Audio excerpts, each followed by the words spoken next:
Have you ever felt like you're fighting a battle against your own body? Pushing it when it's tired, ignoring its signals, basically treating it more like a machine than a partner?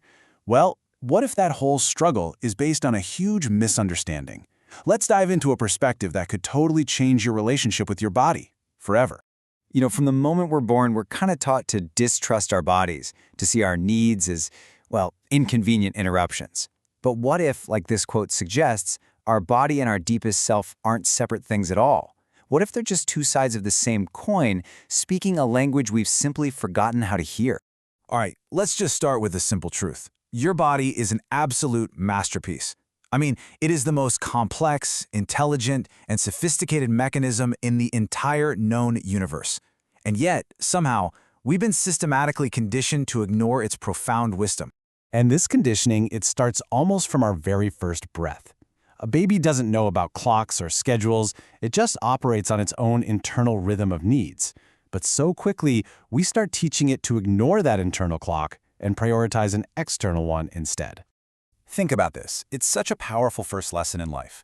The body sends a totally clear signal, hey, I need nourishment. And the response it gets is, nope, not yet. Here's something fake instead. This teaches us, right from day one, to override our body's wisdom, to accept these artificial comforts, and to disconnect from our own natural intelligence. Now here's where it gets really interesting.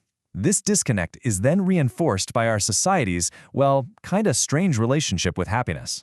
It's almost as if we're being trained not just to ignore our bodies, but to actively choose to be miserable. Just look at this dynamic. From a young age, we learn that being sick or sad gets us attention, right? People are sympathetic, they take care of us. But what happens when we're genuinely joyful, radiant, and just full of life? Suddenly, we're a threat. People get jealous, they judge us, and we learn to kind of dim our own light just to make others more comfortable. The subconscious lesson becomes crystal clear. There's a social payoff for being unhappy. In this quote just drives it home. A society that's built on misery and consumption and always striving for more, well, it can't really function if people are truly deeply content. A joyful person isn't going to be easily convinced to go to war or to sacrifice their entire life chasing money they don't even need. Genuine happiness is revolutionary because it frees you from that whole system of fear and desire that keeps everything else running. So, if we've been conditioned to ignore our bodies and even to choose unhappiness, what's the way back? The good news is, it's not about learning something new. It's about remembering a language we were all born speaking. So let's just reframe this for a second. Instead of seeing your body as this dumb vehicle that you have to manage and control, what if you saw it as an entity of profound intelligence, like an oracle you carry with you every single second of every day? Just think about the miracles your body performs without any conscious effort from you. It keeps you breathing all night long. It keeps your heart beating without a single command. It turns a piece of bread into the very energy that lets you have a thought. It fights off invaders you don't even know are there. This is not a dumb machine. It's an unbelievably wise, self-regulating system. And this just brilliantly illustrates the core idea of psychosomatic. We tend to think of the mind and the body like they're two separate things, but they're not. They are a single, unified organism. A thought is a physical event. An emotion creates a chemical cascade. They are completely and totally intertwined. And this changes everything about how we approach health. If you try to fix a physical issue without addressing the mind, you're only doing half the job. And if you try to fix a mental issue without listening to the body, you're missing the other half. Real, true healing only happens when we treat the whole person, not just a list of symptoms. So, since the mind and body are so deeply connected, changing our mental habits is just as vital as tuning into our physical sensations.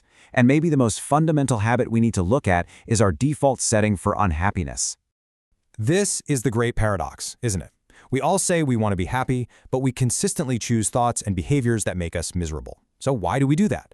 Because, like we saw earlier, unhappiness has become a habit. It's the familiar path, it's the one that's socially rewarded, it's just the groove our brain automatically slips right into. But breaking this habit doesn't have to be some huge struggle. It just starts with awareness. So first, just recognize that misery is a learned pattern. It is not your true nature. Second, start consciously noticing all the things that are not wrong. Your head doesn't hurt. Your body is working. The sun is out. Our brain is basically wired to obsess over the 1% that's wrong. Our job is to consciously choose to celebrate the 99% that is in itself a gift. Okay, so how do we bring all of this together? How do we turn this big idea into a real, lived experience, a daily practice of listening to our bodies and choosing joy? Well, the very first step is to just stop the war. Stop fighting your body, stop fighting your circumstances, stop trying to struggle against the current of life. The alternative is simply to relax, to surrender, to trust the incredible intelligence of your body and the natural flow of existence. And this isn't about being passive. It's an act of profound wisdom. It's about letting go of the ego's constant need to control everything and just allowing life to move through you. And this isn't some grand, abstract spiritual goal that's impossible to reach. This whole practice of relaxation and trust lives in the smallest moments. It's found in the simple pleasure of a warm cup of tea, a good chat with a friend, or a walk with absolutely no destination. Joy isn't some destination we have to reach. It's a way of being present with the small, beautiful things that make up our actual lives. So I'll leave you with this question. Just take a breath, stop the struggle just for this one moment, and listen. What is the forgotten language of your body trying to tell you right here, right now?